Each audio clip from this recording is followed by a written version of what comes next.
Welcome to Accessible Homesteading and Camping.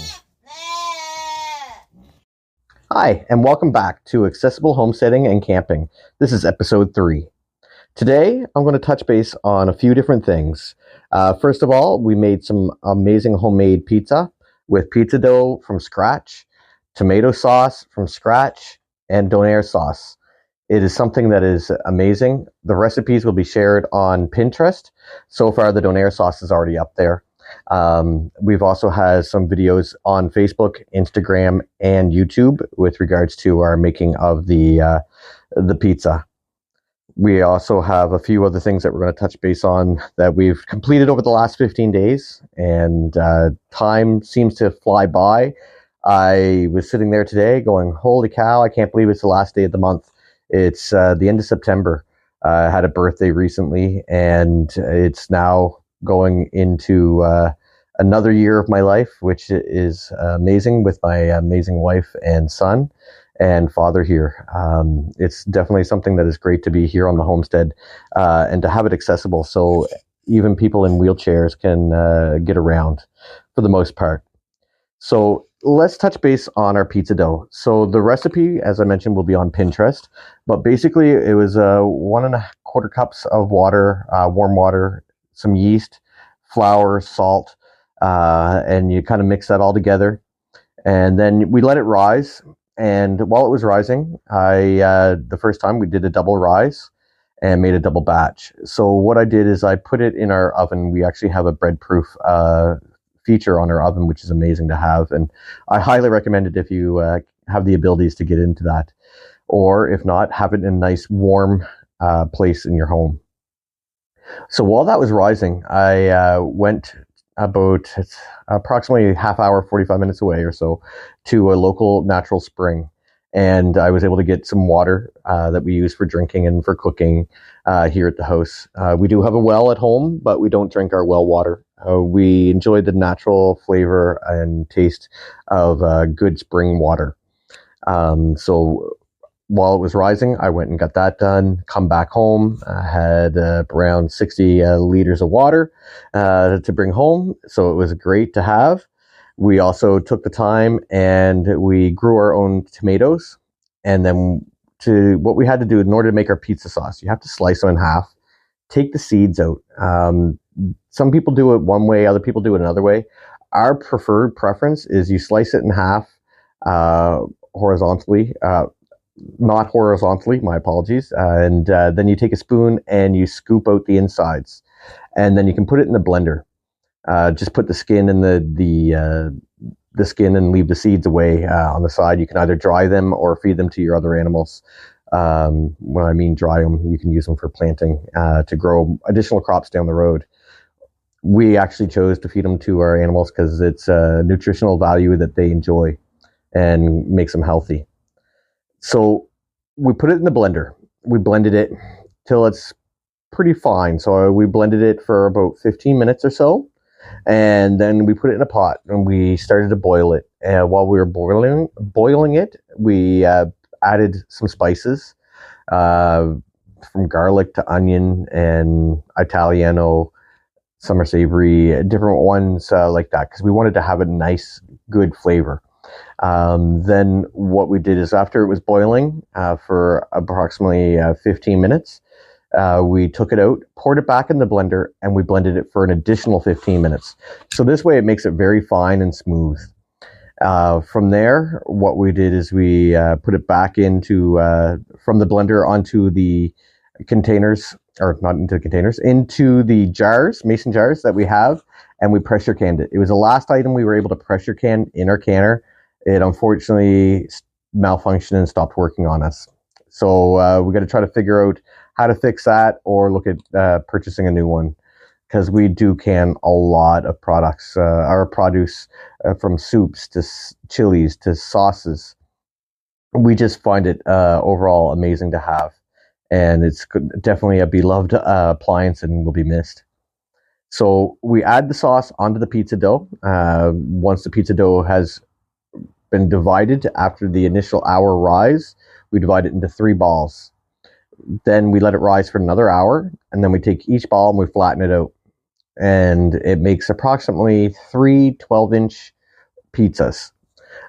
So then we add our pizza sauce on top of that, add our toppings that we want, and we cook it. We cook it for about 10-15 minutes or so, and then we added our cheese sauce, cooked it for an additional 5 to 10 minutes, and it turned out amazing. While it was cooking, we actually went ahead and made our homemade donair sauce. Now, if you're not from Atlantic Canada, you may never heard of the word donair. What it is a sweet sauce that you can use for dipping. Some people can even add it right on your pizza and have a whole pizza made just like a donair pizza. If you have a sweet tooth a little bit and like to have your pizza not dry, this is definitely the way to go. If you've never had it before, I recommend trying it. It's fairly inexpensive to make, easy to make. Don't recommend buying it in stores because they have additional toxins sometimes added, not toxins, but chemicals to make it preserve and last longer. Additives that we don't need in our bodies. So we actually make it with 1 can of sweetened condensed milk, 1 teaspoon garlic powder, and a 1/4 cup of vinegar. And you just mix it, let it sit, and oh, wow, it makes it. I wish I could have it through the podcast with you so you could taste it. It's definitely something you don't want to miss. And you make sure you refrigerate the rest of it because it is something that needs to stay cool. It will last probably a week or so in the fridge. Couple other things. That's it on the cooking aspect. We actually had some new life brought into the homestead here. So this past few weeks, we had a baby goat born, pure white, full of life. And the mom is our oldest girl. She's our nanny. She's probably around 8 years old. Might be one of her last kiddings that we have. And it's sad because she loves being a mom. She is an amazing mom. The goat is loves to go out and play, and we actually free range him around our property. We have pictures on Facebook, YouTube, and Instagram about our goats kind of just roaming around the property and enjoying the sceneries, eating the tall grass around, cleaning up the underneath the apple trees from the drop apples, and that helps that way a lot. We also had 6 baby kittens born. This mom is usually not a very good mom, but this time she is doing a fantastic job. She is nurturing. We have them in a dog kennel. It's a large dog kennel, so there's room for a litter box, the food dish, a water dish, and still have space for mom and all 6 kittens to lay.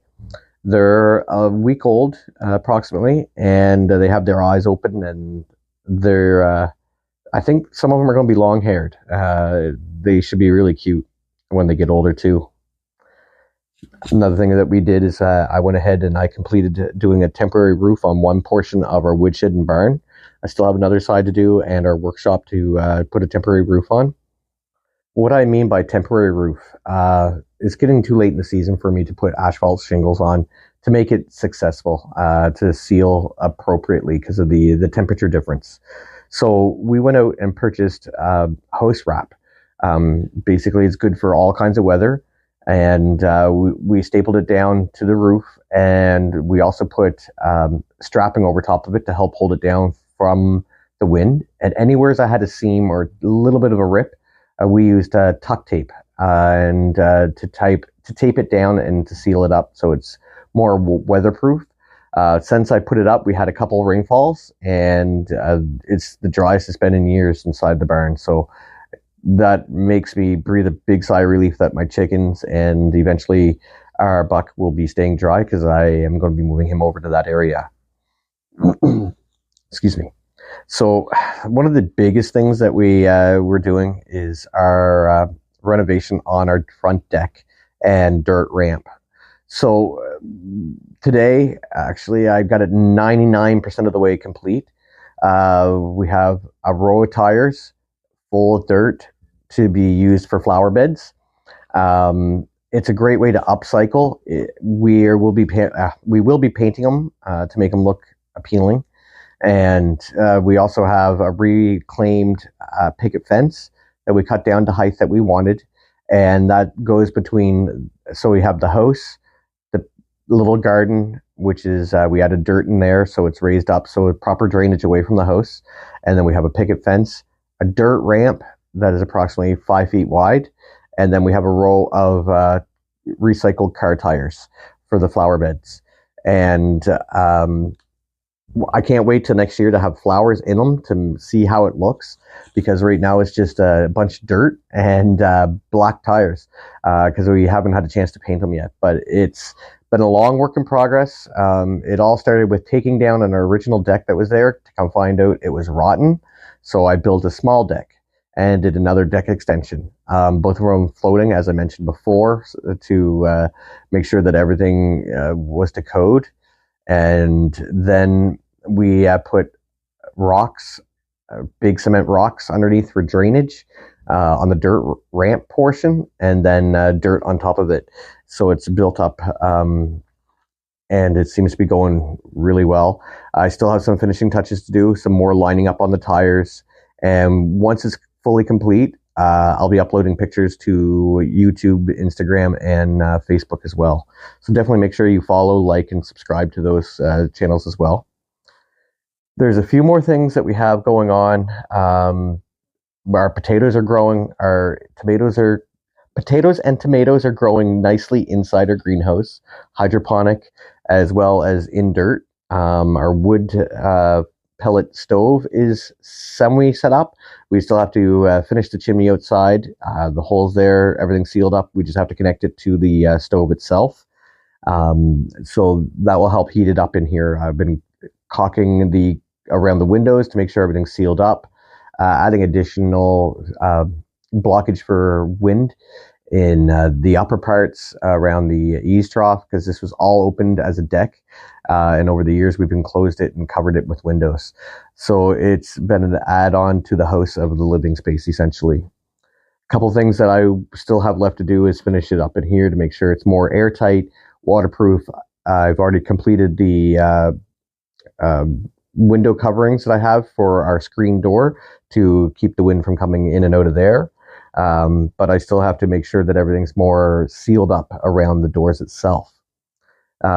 Moving on to the woodshed, I have to look after getting our firewood set up and getting our second firewood storage area complete. Anticipate doing a few other modifications around the yard in preps for winter, moving hay, vehicles for storage for winter, everything along that lines, and modifying our workshop to make it more feasible for what we need moving forward. That's it in a nutshell. Videos will be coming out, as I mentioned. I want to thank you for your time. Please like, subscribe, follow, and don't forget to share amongst your friends and let them know I'm here. Thank you, and I hope you have a great day.